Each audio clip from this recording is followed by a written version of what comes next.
He was 62 years old, 3 weeks into retirement, and he was about to make a decision that felt completely reasonable. He sat across from me and said, "Hank, I want my money now. I paid in my whole life. Who knows if I'll even make it to 80. I'd rather take it while I can enjoy it." His logic wasn't crazy. Most people in that chair said some version of the exact same thing. So he filed. He claimed his Social Security the month he turned 62. And that one decision, the reasonable one, the one that felt smart, quietly cost him $164,000. He never knew it. His wife found out the hard way. Let me show you exactly how that happens. Because if you're anywhere near this decision, it's the one you cannot afford to get wrong. I'm Hank. For about 30 years, my job was sitting across a desk from people a few years out from retirement, helping them make these exact calls. I'm out of that world now, which means I've got nothing to sell you and no reason to sugarcoat anything. I've watched this Social Security decision play out more times than I can count. Some people nailed it. A lot of good, smart people left enormous amounts of money on the table and never even realized it. One quick note before we start. This is education, not personal advice, and the names and details here are composites, real patterns, combined to make the point. For your own numbers, sit down with a professional. All right, let's get into it. Let's call him Walt. 62 years old, just wrapped up a 35-year career. Decent saver. Nothing fancy. A modest retirement account, a paid-off house, and a Social Security benefit that, if he waited until his full retirement age of 67, would pay him about $2,500 a month. Walt was healthy, but his father had passed in his late 70s, and that number sat in the back of his mind. Why wait, he figured, and risk dying before I collect a dime? He wanted to travel a little while his knees still worked. He wanted the money now, not at 70 when he might be too tired to enjoy it. And here's the thing. That instinct is human. It feels responsible. Take the bird in the hand. But Social Security doesn't reward the bird in the hand. It punishes it. And almost nobody explains why before it's too late. Here's what Walt didn't fully understand. The age you claim doesn't just change your check this year. It locks in your check for the rest of your life. Claim at 62, the way Walt did, and the government permanently cuts your benefit by about 30%.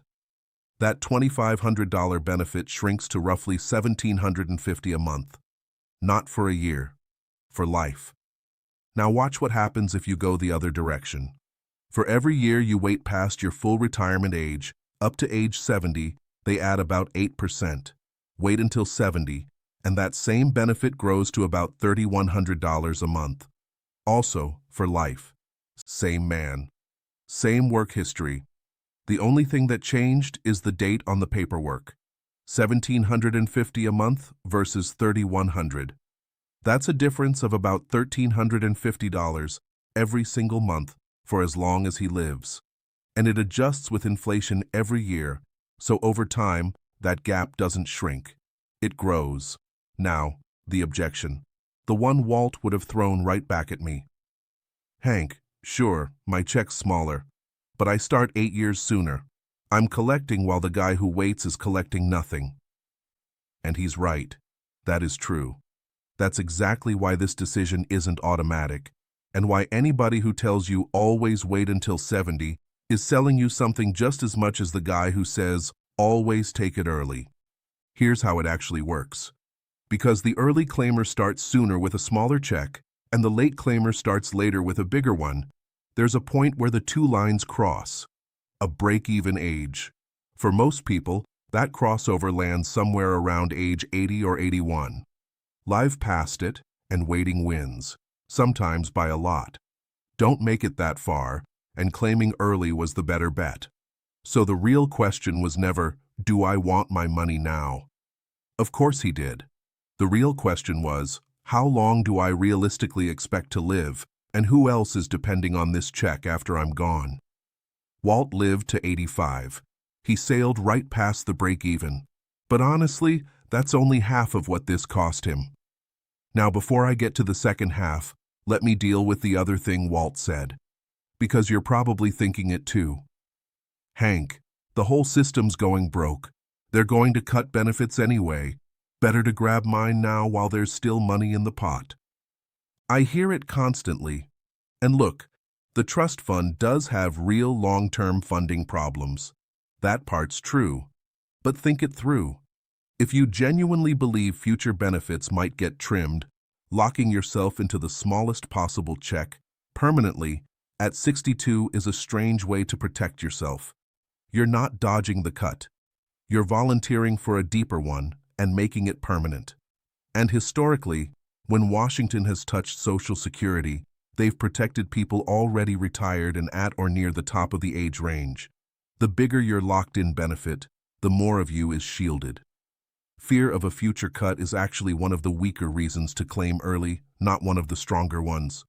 Walt had it exactly backwards. Okay, the second half. The part that, even after 30 years, still made me wince every time I had to explain it to a widow. Walt was married. Let's call her Carol, 3 years younger than him. And this is the piece that almost nobody runs the math on. When one spouse dies, Social Security does not keep paying both checks to the person left behind. The smaller check goes away. The survivor keeps the larger of the two. In Walt and Carol's case, that larger check was Walt's. Now, people mix up two different things here, so let me be clear. While you're both alive, there's a spousal benefit. After one of you dies, there's a survivor benefit. And the survivor benefit is the one that quietly wrecks the most retirements. Because it means by claiming at 62, Walt didn't just shrink his own check for his lifetime. He shrank the check Carol would have to live on for the rest of hers. Walt passed at 85. Carol lived another 6 years, mostly on his Social Security, about $1,750 a month. Had Walt waited until 70, she would have inherited about $3,100. That's $1,350 a month she did not have, during the most vulnerable and most expensive stretch of her entire life. The years when one person is running a household alone, and the medical bills don't slow down. So let's add it all up. Across Walt's own retirement, claiming early cost him roughly $90,000 compared to waiting. The smaller survivor benefit cost Carol another $74,000. Put those together, and that one reasonable decision at 62 pulled about $164,000 out of their household for a signature on a form at an age that simply felt right. If this is already making you rethink a number in your own head, good. That's the whole point of this channel. Subscribe and stick with me, because this survivor trap is just one of about a dozen of these, and I'm walking through every single one. Now, back to Walt, because I do not want you walking away with the wrong lesson. First, a warning for those of you who aren't fully retired like Walt was. Some of you are thinking about claiming at 62 while you keep working part-time, maybe to top up your income. Be careful here, because there's a trap. If you claim before your full retirement age and you're still earning above a certain annual limit, and that limit is only a little over $20,000 a year, Social Security temporarily holds back part of your check. $1 withheld for every couple of dollars you earn over that line. Now, the good news is that money isn't gone forever. They recalculate and give it back to you later, after you hit full retirement age. But a lot of people claim early, keep working, and are genuinely shocked when their first few checks come up short or stop entirely. If you're going to keep working, that alone is often a reason to hold off on claiming. Just know how it works before you file. Now here's what most of these videos will never tell you, and it's the most important thing I'll say today. Claiming at 62 is not always a mistake. For some people, it's the smartest move on the board. If your health is genuinely poor, or your family tends to pass early, claiming early can be exactly right. You collect while you can, and you may very well come out ahead. The break-even math works in your favor. If you've lost your job at 62 and the real choice is claiming Social Security or running up credit card debt just to put food on the table, take the check. A smaller guaranteed income beats sinking. Survival today beats optimization later. Every time. And if you're single, with no spouse to protect, that entire survivor problem I just walked through simply does not apply to you. Your decision gets a whole lot simpler. It's just you and your break-even age. Walt fit none of those. He was healthy. He didn't need the money to live on, and he had a wife who would very likely outlive him. For Walt, waiting was never about squeezing out a bigger number for himself. It was about protecting Carol. That's the piece he never saw. Now, the obvious pushback. Hank, that's fine, but I'm done working at 62. How am I supposed to pay the bills from 62 to 70 with no check coming in? Fair. And this is where a little planning changes everything. For a lot of people, the answer is what's called a bridge. You live on your own savings for those gap years and treat the wait as buying yourself a bigger, inflation-protected, guaranteed check for life. Think about what that actually is. You're spending down some of your own money in your 60s so that every year after 70, the government pays you about 8% more, guaranteed, for the rest of your life and your spouse's. There is no annuity you can buy on the open market that reliably beats that deal. You don't need to bridge all 8 years either. Even waiting from 62 to your full retirement age, instead of jumping the gun, erases that 30% haircut. Every year you can hold off moves the needle. So if you take one thing from Walt, let it be this. Before you claim Social Security, don't ask, do I want my money now? Of course you do.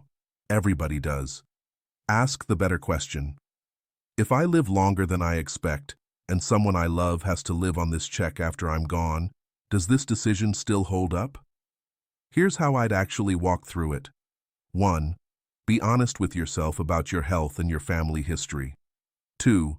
Find your full retirement age and your benefit at 62, at full retirement age, and at 70. The Social Security website gives you all three for free. 3. If you're married, look at whose benefit is larger, because that's the one that becomes the survivor check. And 4. If you're anywhere near the line, run it past somebody who does this for a living, because the wrong date here doesn't cost you a little. It can cost you a house. Next time, I'm breaking down the pension decision that wrecks more retirements than Social Security ever could. The lump sum, the offer that looks like a fortune and quietly takes $300,000 off the table. If you don't want to miss it, subscribe. I put these out every week. I'm Hank. Make the decision your future self would thank you for. I'll see you in the next one.